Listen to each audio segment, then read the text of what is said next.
I feel like Half-Life 3's story is going to fail us.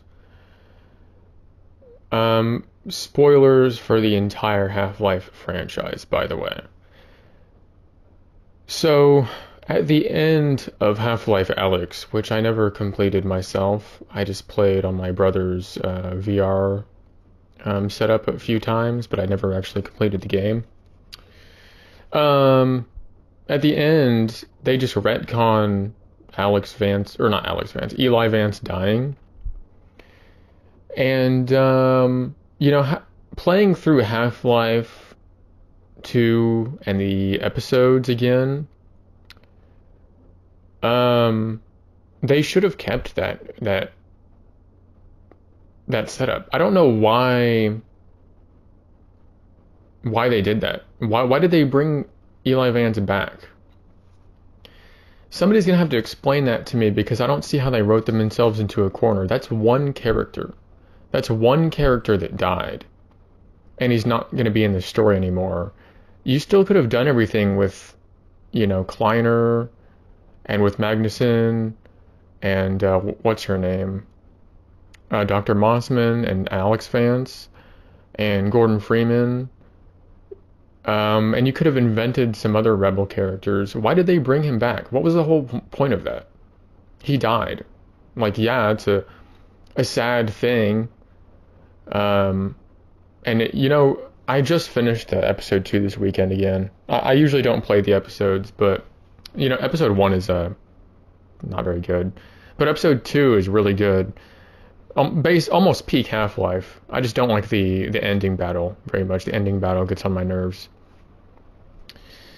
Um, but that ending for episode 2 was really good, honestly, just from an artistic standpoint. And then they just retconned it. I don't know why they did that. What was the point of that? I don't understand. Like, how is that going to serve the story of bringing Eli Vance back? Who wrote this, by the way? Who wrote the Half-Life Alyx story? Um, and basically, I guess what I want to talk about here is I feel like Half-Life has been soyified and marvelized or something, mostly by the fan base, but I guess also by the writers, by the Valve team. It must be different people or something because what the heck was that? Why did they bring Eli Vance back? I truthfully don't understand what the point of that was. Like, from a writing perspective, why did they have to do that to move the story forward? Why did they have to resurrect him? I remember hearing somebody say they wrote themselves into a corner when they killed him. How? You're saying you can't conclude the story, you can't finish off with they find the Borealis and it does whatever it does, and maybe they destroy it, and then it's over. Like you destroy it, you've shut the Combine portal, they can't come back, you defended Earth, everything is alright in the end. The story's over. I don't actually understand the Borealis, exactly what it is. They barely really talk about it in the episode. It's just like, oh, it's powerful, and don't underestimate its power. You have to destroy it, Gordon. You and Alex have to destroy it.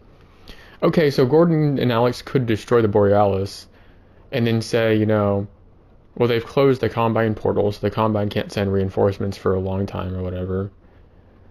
And then it's that whole part of the story is over. I mean, I guess you have the G-Man and whatever the heck, he's trying to do. I feel like the best way to wrap up the G-Man thing is not to have the G-Man be defeated in any way. I think that what you do is you make it so that maybe the G-Man is trying to put things in a certain direction, but things end up not working out the way that he likes it. But it comes to a point where he's willing to accept circumstances as they are. And then he could basically just say, adios, Dr. Freeman. It has been a pleasure working with you. and then disappear.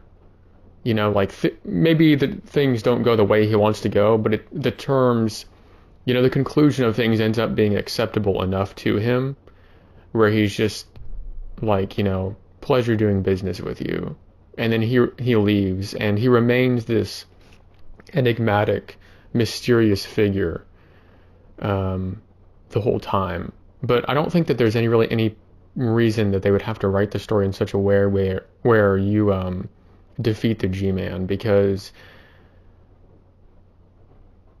I mean he is it does seem like he's a bad guy, or is he? You know, I can't, like, he didn't kill I mean, he is a bad guy, don't get me wrong, like he's clearly like using people and stuff, but um maybe he's not all bad is what I'm trying to say. Like maybe because he's not, it doesn't seem like he's trying to destroy humanity or anything, he's just using them. So maybe his goals end up being in such a way that whatever Dr. Freeman does at the end of Half-Life 3, he'll be able to find acceptable, even if he didn't like it at first.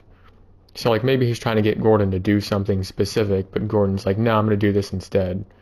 And then that happens, and G-Man's like, well, you pissed me off, but I don't really have any reason to kill you, and I guess our business is concluded here because this works for me. And then that's over. G-Man disappears, and he just stops because he has no more interest in Gordon Freeman or Alex Vance, and no more interest in whatever else humanity is doing, and he just leaves. I think that would be an acceptable end to his character if he just left on not good terms, but non-hostile terms. If he just left on non-hostile terms. Because I guess the way I've always imagined it is that they would have to somehow make it so you kill the G-Man at the end of Half-Life 3. But maybe they don't have to do that. Maybe you just fend off the Combine, you shut the portals, everything returns to a state somewhat normal on Earth. And then the G-Man is kind of fended off, even if he's not defeated completely. He's defeated, but he's not destroyed, is what I think should happen in Half-Life 3. Something tells me that's not exactly what they're going to do, though. And yeah, I don't know why they brought Eli Vance back. I really don't know what purpose that served. It kind of just takes away the emotional weight of the Half-Life 2 episode 2 episode. And in a way, they've written themselves into more of a corner because now they have to somehow make the story satisfying after having done that, which I don't think that they can do.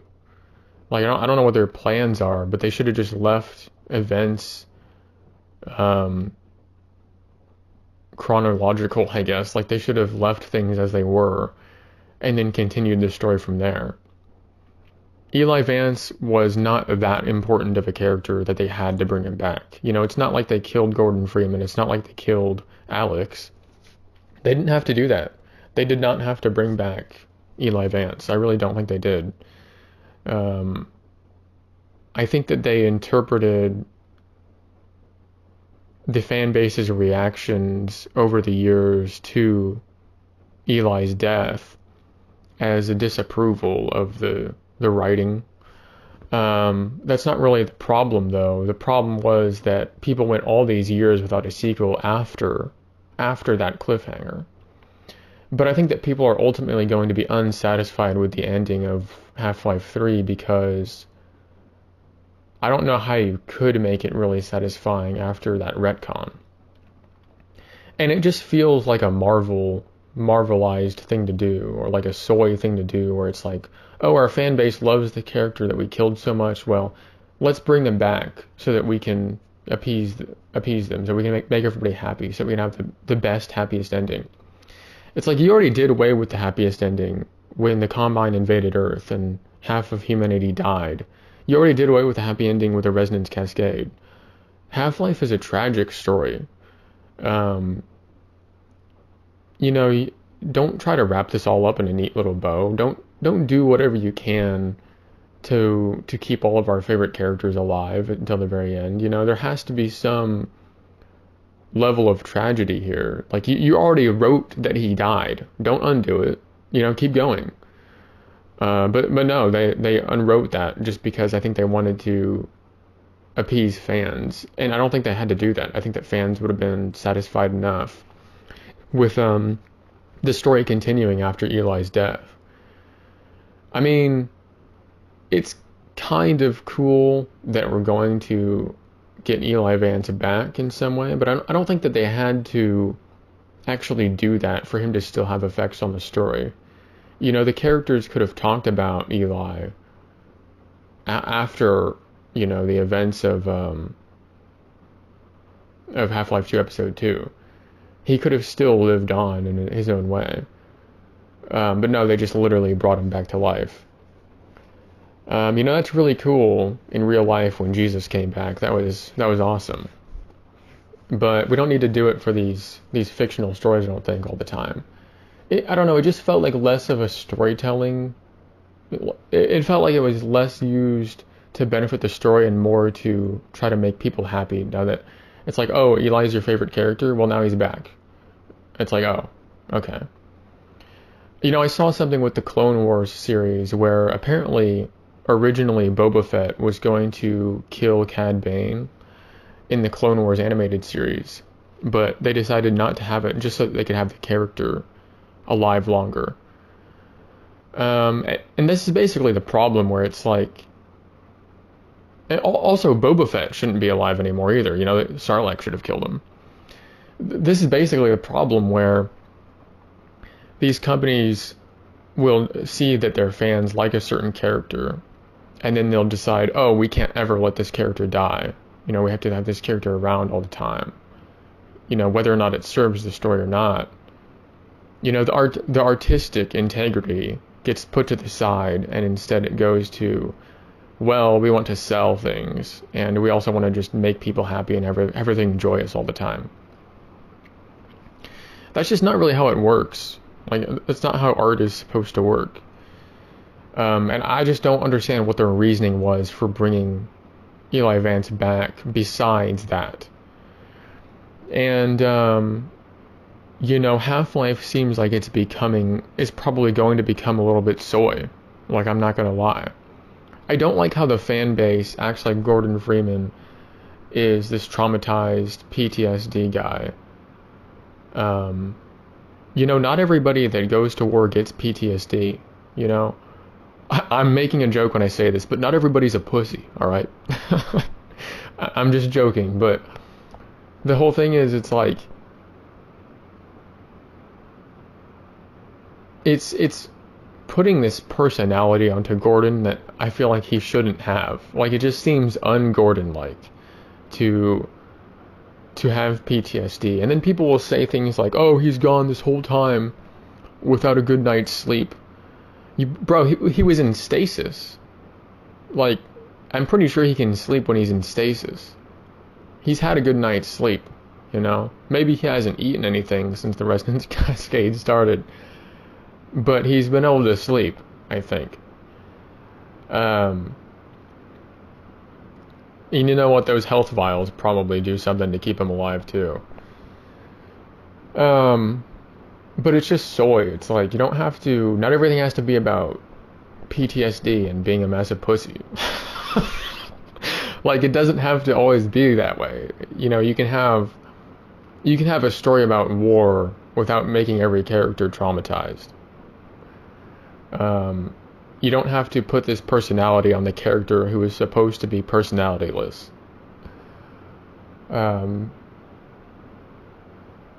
Yeah, I'm just gonna keep my comments about that to a minimum, but it just seems stupid. It's like, why are we seeing Gordon this way now? I don't understand.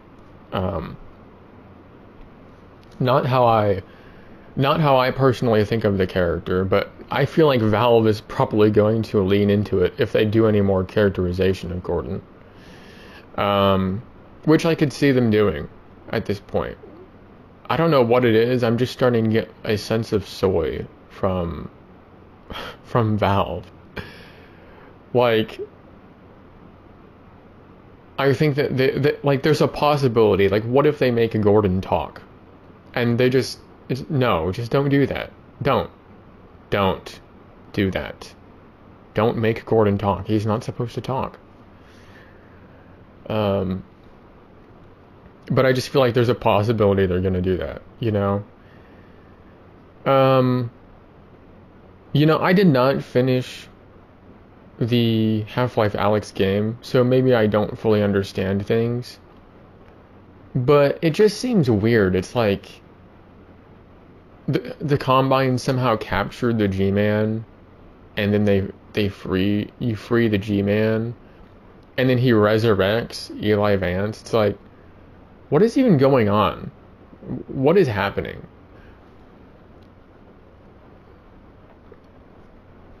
It's like if you played Half-Life 2 Episode 2, there's that huge ending, and then they just retcon it. They just, in the next game, they just are like, oh, actually, we shouldn't have done that. Or we're just gonna rewind time, and we're gonna put it.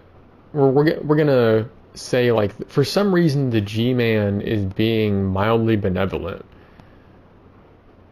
where he's like, okay, I'll make you a deal, Miss Vance. Thanks for freeing me. I'll make your father live again. Huh? Because it never seemed like in Half-Life 2 and the episode, it never seemed like the G-Man was just on your side like that. Like, it's like he's doing Alex a favor, but there's literally no reason he has to do that. Like, he's not your homie, he's not your bro. Like, yeah, you saved him. I guess that it just seems so out of character for him to seem like for him to feel like he has to repay Alex this way for some reason. And it also is like, what power does the G-Man have if he can just go through time like this and just affect everything? Like, how did he even get captured in the first place by the Combine? How did that possibly happen? It's starting to not make sense. It's starting to not make sense, and it's getting on my nerves. Half-Life 2 Episode 2 ended in a very good way. There's a reason that it was impactful to people, and you just took that all away. You just took all of that impact away. After the ending of Episode 2, you had, the stakes were high. Our balls were in. I don't know why I said that, but like, we were invested emotionally. We were ready. We were ready for Episode 3, or for Half-Life 3, and we have been. And now, you took away some of the stakes. You took away some of the importance of needing Half-Life 3, because now we know that Eli Vance is alive. We know you're not going to kill him again. You took away some of it. You took away the power of that ending, of that decision. And that's just not the way how stories are supposed to work. You had this great setup. I mean, an amazing setup for this next episode, or for Half-Life 3. And then just let it sit for all these years, which I'm not going to criticize that too bad, because I really don't. I've never been sitting here in anticipation of the next Half-Life installment. When Half-Life Alyx came out, I was like, oh, that's cool. I'm not really excited for Half-Life 3, but I'm saying I'm an artist when it comes, or at least I appreciate the art of storytelling. And I feel like they screwed themselves over, and they screwed all of us over with this Retcon. It's just, oh my gosh, it's just so dumb, and it reeks of soy. It reeks of, we gotta keep everybody's favorite characters alive. We have to bring him back. Kate, we have to go back. We have to go back. Anyway, I don't think there's too much more for me to say here. It's just, I want to say more, but I'm disappointed by the ending of Half-Life Alyx. And after having replayed Episode 2, it should have gone from there. It should have gone from there, and you had Eli's death in the back of your mind, and that was fueling you to do what you did next, to defeat the Combine and to fend off the G-Man, to make him leave you alone and make him leave Earth alone. and to try to set things right. And then you have, the epilogue where I guess Gordon and Alex, they got to repopulate the Earth. Can you blame an old man for wanting grandkids? Whatever. Yeah.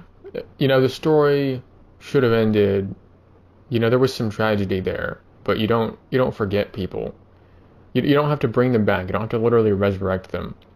You move on and you'll see them again in heaven one day. It's the whole idea. In the Hunger Games, the original trilogy, one of the best stories ever made, in my opinion. And it didn't shy away from those tragedies. There were certain things, like I would have been so mad if Joanna Mason died in Hunger Games. But like a character like Finnick dying, who everybody loves, that's what happens. That's what happens in war. Like, you're supposed to have that tragedy. If you're writing a tragedy, then make it tragic. Make it so that, like, bad things happen. Anyway.